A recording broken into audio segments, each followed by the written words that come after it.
ऐसन काहे कैला बोला भगवान जी है कि दिल के आराम नहीं खे है। ऐसन काहे कैला बोला भगवान जी है कि दिल के आराम नहीं खे।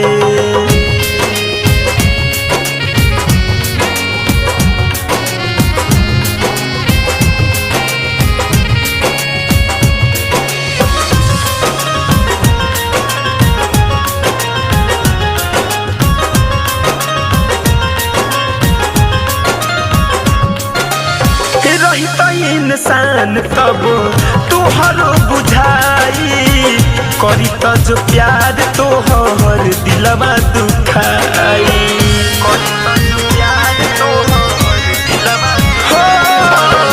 रही त इंसान तब तोहरो बुझाई करी त जो प्यार तोहर दिलवा दुखाई। खाके कही कसम लागे टूट जाई दो, खाके कही कसम लागे टूट जाई दो। जहिया रोई ना ऐसन सुबह समय नइखे। ऐसन काहे कैला सुन भगवान जी है कि दिल के आराम नइखे।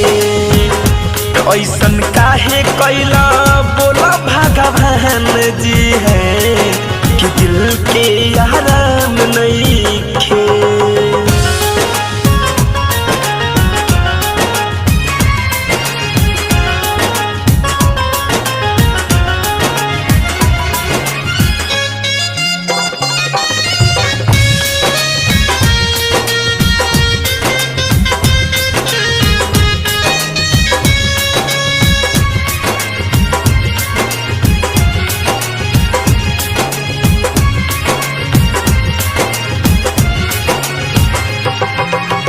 कितना दर्द होला प्रीतिया के पीर में। सच्चा प्यार लिखल नहीं रहे तकदीर में।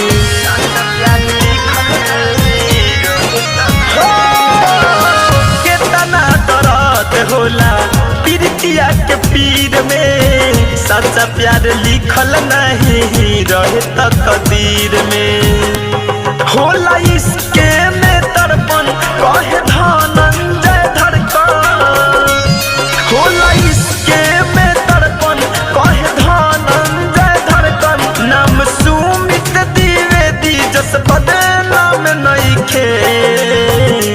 ऐसन काहे कैला बोला भगवान जी है कि दिल के आराम नइखे।